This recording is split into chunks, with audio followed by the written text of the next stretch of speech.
எல்லாருக்குமே ஒரு கதை உண்டு.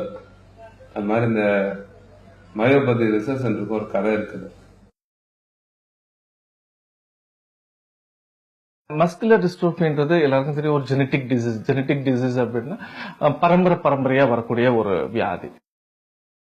என்ன நோயா இருந்தாலும் நம்ம செல்ஃப் கான்பிடென்ட்டோட அந்த நோயை எதிர்த்தோம்னா அதை நிச்சயமா சிறிதாவது போராடி கொண்டு வர முடியுங்கிறது ரிசர்ச்ல ப்ரூவன் பண்ணிருக்காங்க.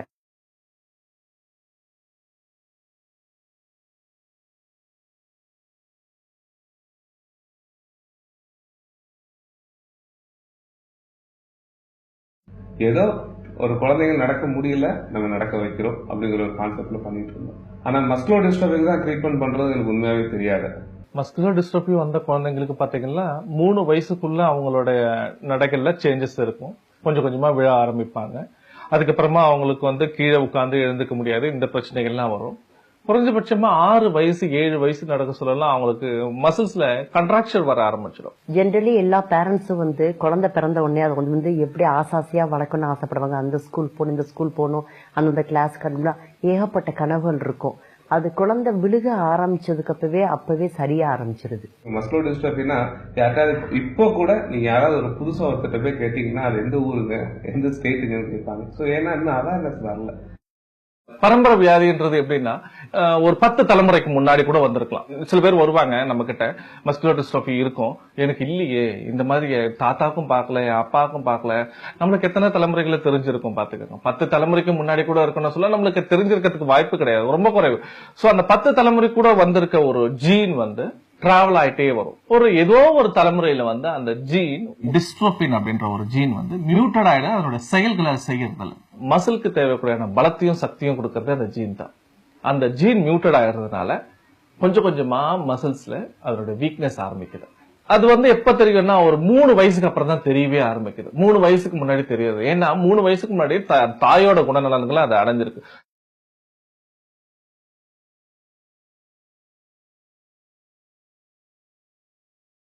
நல்லா நடந்துட்டு இருப்பாங்க, ஏதோ ஹெல்த் பிரச்சனை அப்படின்னு நிறைய பேர் அவேர்னஸ் அந்த மஸ்குலர் லிஸ்ட்ல இல்ல, கவர்மெண்ட் லிஸ்ட்ல எல்லாரும் கேசஸும் நிறைய வராங்க. 3 வயசு வரைக்கும் ரொம்ப சந்தோஷமா ஆடி ஓடி எல்லாத்தையும் செஞ்சுட்டு இருக்க குழந்தை திடீர்னு சொல்லிட்டு கொஞ்சம் வீக் ஆகும் பாடி.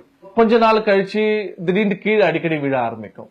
கீழே அடிக்கடி விழுந்த குழந்தை அப்படியே சரி ஏதோ சக்தி இல்ல, அது இதுல இப்படித்தான் நினைப்பாங்க சாதாரணமா.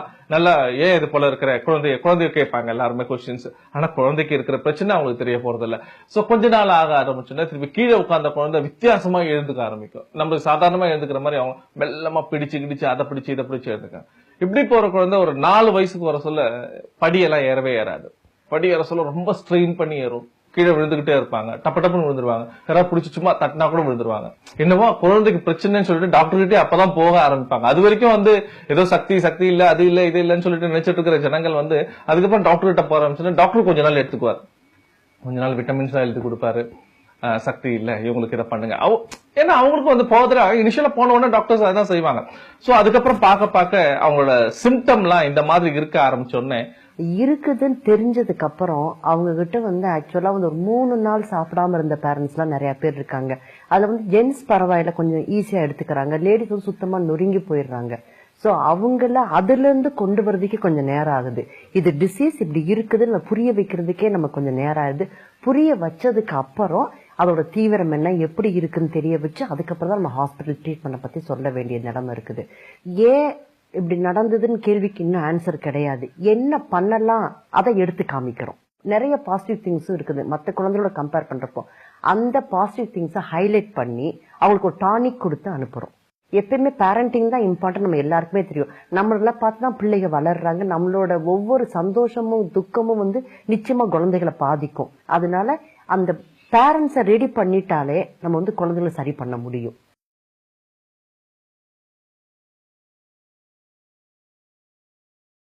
ரிப்போர்ட் பார்த்ததுக்கு அப்புறம் அவங்களை மெதுவா கூப்பிட்டு உட்கார வச்சு அவங்களுக்கு இதுக்கு ஒரு தீர்வு நமக்கு இருக்குது. ஏன்னா அந்த குழந்தைகள் நம்ம எவ்வளவுக்கு எவ்வளவு ஆக்டிவா வச்சிருக்கிறோமோ அந்த அளவுக்கு பிள்ளைகளோட லைஃப் ஸ்பேன் இன்க்ரீஸ் ஆகும். ஃபர்ஸ்ட் ஒரு ஹோப்ஸ் கொடுக்கிறோம். இன்னைக்கு ரிசர்ச் நடந்துட்டு இருக்கலாம். ஒரு குழந்தை நடந்தாதானே அவங்களுக்கு மெடிசன்ஸ் கொடுத்தா ஒர்க் அவுட் ஆகும். நட இல்லாத குழந்தைங்க டிஃபார்மிட்டில ஆனதுக்கு அப்புறம் மெடிசன்ஸ் கொடுத்தாங்க எப்படி நடப்பாங்க. அந்த குழந்தைங்க வந்து மூவ்மெண்ட் இல்லாம பெட் ரிட்டன் ஆன குழந்தைங்க அப்படியே போற சான்சஸ் இருக்கு. விட்டுட்டீங்கன்னா கார்டியாக் பிரச்சனை வந்துடும். ஒரு 3 வருஷத்துக்கு மேல நடக்க வைக்க முடியாது. ஒரு குழந்தையால நிக்க முடியல அப்படிங்கிற ஒரு பட்சத்துல நிக்கக்கூடிய பொசிஷனை கொண்டு வரதுக்காக பீச் பண்ணல நிக்க விடுவாங்க. பழங்காலம் அதை பண்ணிட்டு இருக்காங்க. அதை நிக்க வச்சா நிக்கக்கூடிய பழக்கம் வருவது மாதிரி. அதுக்கப்புறம் அந்த குழந்தைங்களுக்கு ஸ்டாண்டிங் பொசிஷன் கொடுக்குற மாதிரி உட்ல பண்ணி, அதுக்கப்புறம் அந்த குழந்தைங்களுக்கு நிறைய மெத்தட்ஸ் யூஸ் பண்ணணும்.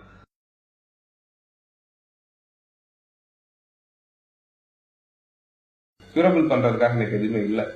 நம்ம என்ன பண்றோம், இவங்களோட லைஃப் வந்து எக்ஸ்டெண்ட் பண்றதுக்காக அது நடந்துகிட்டே இருக்கணும். எப்போ நட நிக்குதோ அப்பதான் இருதயத்தோட பிரச்சனை அதிகமாகுது.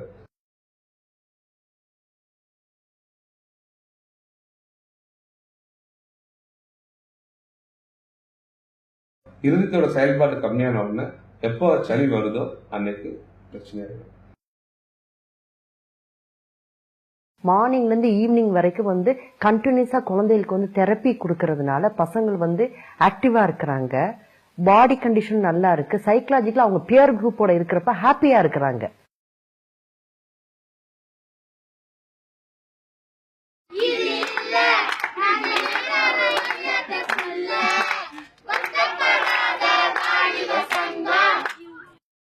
நெப்போலியன் சாரோட சன்னுக்கு மஸ்குலர் டிஸ்ட்ரோபி அப்படின்னு தெரிய வந்துச்சு. சாரோட பையன் தனுஷுக்கு வந்து முதல்ல பர்சனல் பிசியோதெரபிஸ்டா இங்க வந்தேன். அப்போ வந்து தனுஷ்க்கு 7 வயசு. கொஞ்சம் மொபிலிட்டிஸ் கொஞ்சம் ஸ்டாப் ஆயிருந்தது. அவனுக்கு தனியா பிசியோஸ் கிளாஸ் மார்னிங் இருக்கும், ஈவினிங் இருக்கும், ஃபுல்லா பிசியோ போயிட்டு இருந்தது. அப்படிங்கும்போது நான் சாரை போய் பார்க்க போறேன். நான் பேசுறதை விட நீங்க என்னோட வீடியோஸ் பாருங்க அப்படின்னு. ஒரு குழந்தை நட இல்லாத ஸ்டேஜ், நிக்கிற ஸ்டேஜ், நடந்த ஸ்டேஜ் எல்லாத்தையும் காமிச்சேன் நான். வீடியோ பார்க்க சொல்ல அப்போ வந்து திருநெல்வேலி பக்கத்துல வீரவனலூர் அப்படின்ற ஒரு ஊர்ல ராமசாமின்ற ஒரு வைத்தியர் வந்து மஸ்குலர் டிஸ்ட்ரோபிக்காகவும் மற்ற ஜெனட்டிக் ப்ராப்ளத்துக்காகவும் சில பாரம்பரியமான ஒரு வைத்தியத்தை கொடுத்துட்டு இருக்காரு, அந்த வைத்தியத்தை பாருங்க அப்படின்னு சொல்லிட்டு அந்த சிடில இருந்து காட்டினாரு. அவர் யாருக்குமே நம்புறதுக்கான மைண்ட் இல்லை. என்ன பண்ணீங்க நீங்க? ஒரு குழந்தைங்க நட இல்லாத குழந்தைங்க நடக்கிறது வேல்டே தலைகளை நிக்குது, நீங்க என்ன பண்ணிட்டு இருக்கீங்க அப்படின்னாங்க. போய் பார்ப்போம், ஒரு வாரம் இருப்போம், என்ன நடக்குதுன்னு சொல்லிட்டு முடிவு பண்ணோம். 20 டேஸ்ல நம்ம ஹாஸ்பிட்டலுக்கு வந்துட்டாங்க. சார் வந்து பார்த்துட்டு சாரோட பையனை அட்மிஷன் போட்டாங்க. ட்ரீட்மெண்ட் கொடுக்க ஆரம்பிச்ச முதல் நாள்ல இருந்து அவனோட கஷ்டம் ரொம்ப வேதனைப்பட்டான் வந்து. ஏன்னா அந்த கட்டை போட்டு அவனை நிக்க வச்சிருவாங்க, ஒரு 2 ஹவர்ஸ்க்கு நிக்க வச்சு அவனை பெண்ட் பண்ணி. சீரியஸாவே நான் அந்த இடத்துல இருந்தனே தவிர எனக்கு அதுல சுத்தமா விருப்பம் இல்லை. என்ன இப்படி போட்டு கஷ்டப்படுத்துற ஒரு ட்ரீட்மெண்ட் தேவைதானா? பிகாஸ் நாம எல்லாம் ஹலோபதியில பார்த்துட்டு ட்ரீட்மெண்ட் கொடுத்துட்டு ரொம்ப சாஃப்டான நேச்சர், ஏன்னா மசில் வந்து டேமேஜ் ஆகும், எவ்வளவு எக்ஸசைசஸ் கொடுக்கணும், எவ்வளவு வெலாசிட்டியோட கொடுக்கணும், அதெல்லாம் நம்ம படிச்சிருக்கிற நேரத்துல இது வந்து ஒரு டிஃப்ரெண்டான ஒரு ஃபோக்கஸ் அப்படின்னு சொல்ல நான் அதை எடுத்துக்க என்னால முடியல. அது குழந்தை ரொம்ப கஷ்டப்பட்டான். கொஞ்ச நாள் இருந்த உடனே அவனுக்கே ரொம்ப துடிப்பான். அதனால திரும்ப வந்துடலான்ற நிலைமைக்கு கூட போனோம். அவனே சொன்னா சில நேரத்துல இல்ல நம்ம இருந்து பாப்போம் அப்படின்னு சொல்லிட்டு. அப்ப கூட பாத்தீங்களா நம்ம அங்க வைத்தியர் இருப்பார் ராமசாமி, நான் அவர்கிட்ட பேச கூட மாட்டேன். என்னடா இப்படி போட்டு கஷ்டப்பட்டுட்டு இருக்காங்க குழந்தைங்களை, இது போல ஒரு ட்ரீட்மெண்ட் எடுத்துக்கிறதுக்காக நம்ம அங்க இருந்து இங்க வந்தோம், ஒரு ஃபீல்லாம் வந்துச்சு. பட் அந்த 1 மந்த்துக்கு அப்புறமா கொஞ்சம் கொஞ்சமா அவனோட அந்த பயோமெக்கானிக்கல் பிசியாலஜிக்கல் சேஞ்சஸ் இதெல்லாம் பார்த்த உடனே சம்திங் இஸ் தேர் அப்பதான் தெரிஞ்சது. சோ என்ன இருக்குன்றத அதுக்கப்புறம் தான் நம்ம அதை தெரிஞ்சுக்கவே ஆரம்பிச்சேன். அதுக்கப்புறம் தான் நான் கத்துக்க கூட ஆரம்பிச்சேன். சோ எப்படி எல்லாம் கட்டு போடுறாங்க, இனிஷியலா கட்டு போடுறதுக்கு அதுக்கு ஒரு டெக்னிக் இருக்குது, அந்த டெக்னிக் எப்படி எல்லாம் ஃபாலோ பண்றாங்க, சோ கட்டு போடுற நேரத்துல எந்த அளவுக்கு அந்த ரேஞ்ச் ஆஃப் மோஷனை மாத்துறாங்க, பாடியோட அலைன்மெண்ட் எப்படி கரெக்ட் ஆகுது அப்படின்றத அப்பத்துல இருந்தா உணர ஆரம்பிச்சோம். ஒரு 3 மாசத்துல சாரோட பையன் ஓவராலா காலிபர் போட்டு மூவபிள் ஆக ஆரம்பிச்சாரு. டைரக்டா அவங்க கூட டீல் பண்ணிட்டு இருக்கேன். டெய்லி நான் அங்க உட்கார்ந்து அவங்க கூடவே இருந்து நான் பார்த்த அதே தனுஷ்க்கு, இங்க இருந்து கொண்டு போன மொபிலிட்டி இல்லாத தனுஷ்க்கு கொஞ்சம் கொஞ்சமா அவனோட பிசியாலஜிக்கல் சேஞ்சஸ் கொஞ்சம் நான் பார்த்தேன். என்ன பொறுத்த வரைக்கும் நான் ஒரு பேஷண்ட்டுக்கு ட்ரீட்மெண்ட் பாக்குற ஒரு ஆளா நான் இருக்கலாம். நான் சாரை பொறுத்தவரை அதுல பாதிக்கப்பட்டவர்.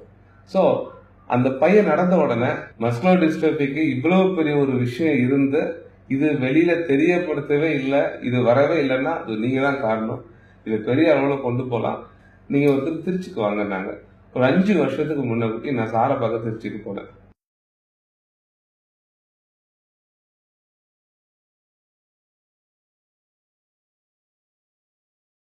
நமக்கு வந்து ட்ரீட்மெண்ட் பண்றதுக்கு நம்மகிட்ட டேலண்ட் இருக்கு, நம்ம ட்ரீட்மெண்ட் பண்ணலாம், அதுக்கான இடம் இல்லை, ரொம்ப கம்மியா இருக்கு. அப்படிங்கறதுனால சார் உடனே சொன்னாங்க, நான் இதுக்குன்னே ஒரு ஹாஸ்பிட்டல் ரன் பண்றேன், நீ இந்த ட்ரீட்மெண்ட்டை உன்னோட பாரம்பரியம் பண்ணிட்டு இருக்கிற, நீ இங்க வந்து பண்ணுவியா? இந்த மாதிரி அஃபெக்ட் ஆன எத்தனையோ பேர் இருக்காங்க. இவங்க எல்லாருக்குமே லைஃபை இம்ப்ரூவ்மெண்ட் பண்றதுக்கு இன்னைக்கு மஸ்குலர் டிஸ்ட்ரோஃபி ஸ்பெசிபிக்கா hydrotherapy, occupational therapy, physiotherapy, traditional treatment, இந்த மாதிரி எல்லாத்தையும் கொண்ட ஒரு குரூப் அப்படின்னா இன்னைக்கு நம்ம வீரவநல்லூர்ல இன்னைக்கு மேப்ல தெரியக்கூடிய அளவுக்கு இன்னைக்கு சார் கொண்டு வந்துருக்காங்க. மஸ்குலர் டிஸ்ட்ரோஃபினா வீரவநல்லூர் தான் மஸ்குலர் டிஸ்ட்ரோஃபி. என்னோட ட்ரீட்மெண்ட்டும் சாரோட கையும் ஒன்னா சேர்ற மாதிரி எனக்கு அந்த பில்டிங் அமைஞ்சது.